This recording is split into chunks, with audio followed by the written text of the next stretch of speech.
welcome to the Dancing Italian Urban Farm. Today is kind of going to be a little bit of a hodgepodge video because I've got a lot of stuff that I need to get done, and I thought I'd take you along with me for the ride. Right now I am going to be making another batch of fire cider, and because I need to get another batch of that going. I am going to be using garlic and ginger root, lemon, of course. What else am I going to put in there? I'm going to use some turmeric powder. My grocery store didn't have any turmeric root this week, or this time around. Last time I made it, they actually had turmeric root, fresh turmeric root, so I was able to put some fresh turmeric root in the batch I have going right now. I don't peel all the paper off the garlic, but I do try to get a lot of it off. That's just what I'm doing. You do it however you want to do it, because it's your fire cider. And I think that's what a lot of people forget to say, they forget to talk about, they forget to mention, maybe they don't understand. I don't know. There's a lot of folks out there that think their way is the only way. Here's the thing about it. Most fire cider recipes call for onion. I don't put onion in my fire cider. Why? Because I don't particularly care for it that way. I use garlic. I use ginger. I use lemon, I use turmeric. I put some peppercorn in it because pepper is supposed to activate the turmeric. At least that's my understanding.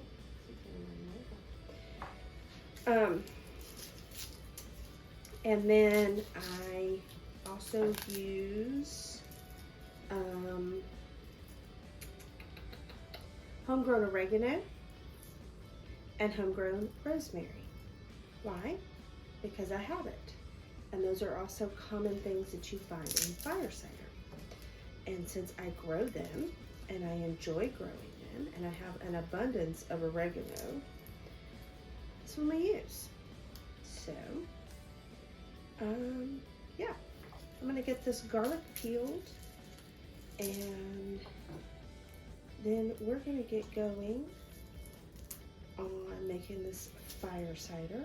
You want to make sure that the apple cider vinegar that you're using to make this has the mother, because you need that good bacteria in the SCOBY that's in the mother to help with your ferment, because what fire cider is it's a ferment that you make with apple cider vinegar. I think I have everything now. So what I'm going to basically do is, well, what I like to do, because I like to use a glass mason jar. I use quart jars because it's just easier for me.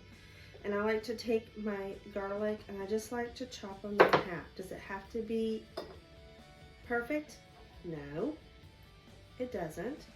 And I like to kind of make sure that it's evenly distributed between the two jars. Is that absolutely necessary? No, because I'm going to wind up mixing these two together. So what I do is I make it into quart jars, and then once it's done with its ferment, after I strained all of the plant material out, I pour it into a clean 1 quart mason jar, and I label it, and I stick it in my pantry. And then what I do is I pour it in this nice little carafe that I have here. And that's what I pour my shots out with on a daily basis. That may seem like too much to you. If it is, you don't have to do it that way. Like I said, this is your fire cider. If you want to put onions in it, put onions in it. If you want to peel your garlic all the way, peel your garlic all the way. If you want to, you want to use homegrown onions and garlic, use homegrown onions and garlic. I wish I could use homegrown onions and garlic. I just don't have any. That's one thing that I discovered that I will be discussing more in an upcoming video when I talk about my 2024 garden and what I'm planting and all that good stuff. Make sure you subscribe if you're interested in that. It's coming up later this month. I've been trying to grow the wrong kind of onion. I've been trying to grow long day onions in Mississippi. What was I thinking? I don't know. I just don't think I knew. I don't think I had enough knowledge at the time. But I still have seeds for those long day onions left. Am I going to start them? Yes. Yes, I am. I sure am. They will still grow here. They just won't get very big. But like I said, I'll be discussing that more in an upcoming video. So make sure that you are subscribed and you have the notification turned on so you know when I upload that video. So now I'm just slicing up my ginger here into rounds.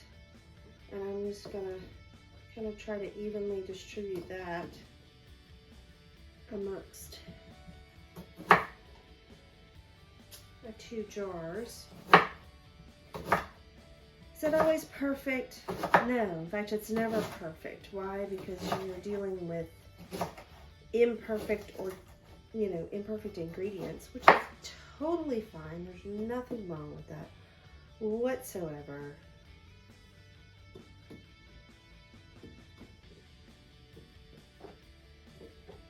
I'll put these last 2 in there. Okay. So there's our garlic and our ginger.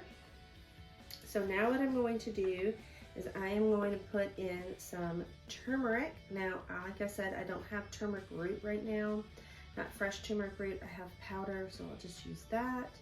Probably about half a teaspoon to a teaspoon of that in each one. And then on top of that, I will put in some peppercorns.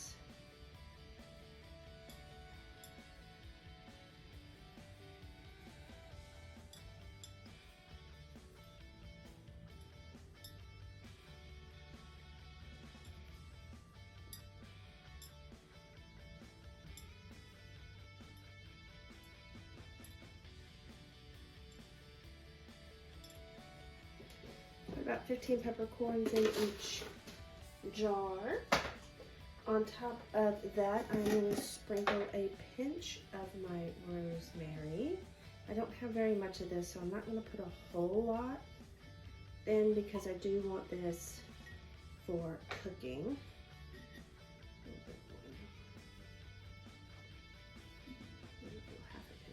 There we go. I love the way rosemary smells. It smells so fragrant. I love it. And then we're going to use some oregano. Again, this is some that I grew in my garden and then I dried. So I'm going to put a good amount of this in because I have tons of oregano. And in fact, today's January 5th when I'm filming this. And it is super duper cold outside. We've had some very low freezing temperatures the last couple of nights. And my oregano plant is still holding on. Okay, now that I have that done, I'm going to take my lemons and I'm going to slice my lemons. All right, and then I'm just going to put my lemon slices right down on top of the herbs, just like so. Okay, and then I'm going to do the other one. So I have all my ingredients in. This over here. Wash it. And now we will add the apple cider vinegar. Now, because this has the mother in it, I am going to shake it up. Oops. Don't break your glass bottles. And then I'm just going to top this off with apple cider vinegar.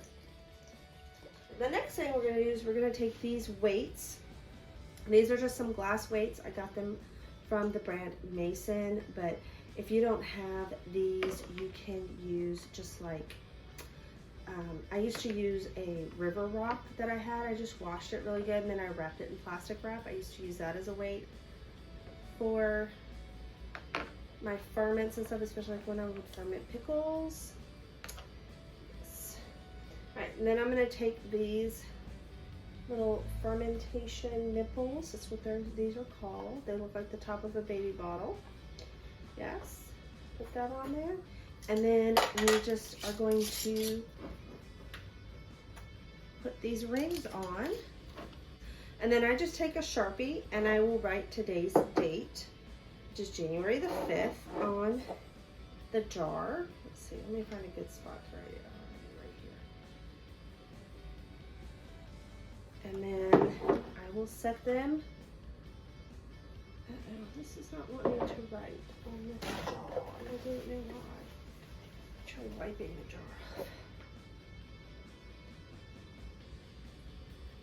Alright, and then I'm just gonna set these over on my table and let them ferment for the next 4 to 6 weeks.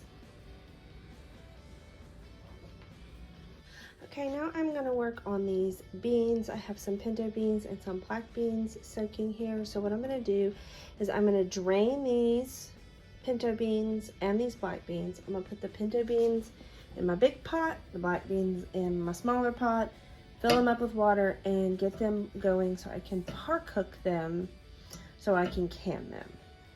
So I'm going to get that done now.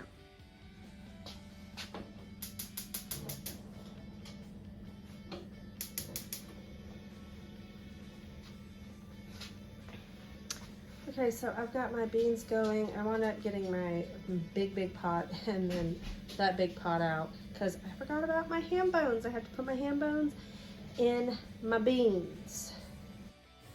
All right, it got really noisy in my house, so I'm just going to do a voiceover. Here I am getting my onions started. I have a white onion and a red onion that I'm getting started here, but these are the wrong onions from Mississippi. These are long day onions, and I need short day onions. So I ordered me some short day onions, and I will share that with you shortly, well, as soon as I come in. And here I am getting my beans into my jars.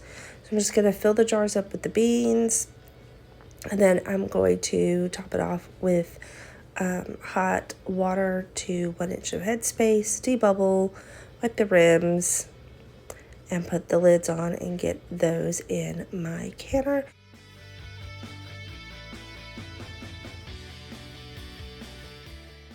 And here are the beans out of the canner, all 5 black beans sealed, but only 8 of the 9 pinto beans sealed. So I just took the one that didn't seal, stuck it in the refrigerator, and used it later that week in a meal. But I will get these labeled and put in my pantry for us to use over the coming weeks. Thank you so much for joining me on the Dancing Italian Urban Farm. Make sure you hit subscribe and ring the bell so you're notified every time I upload.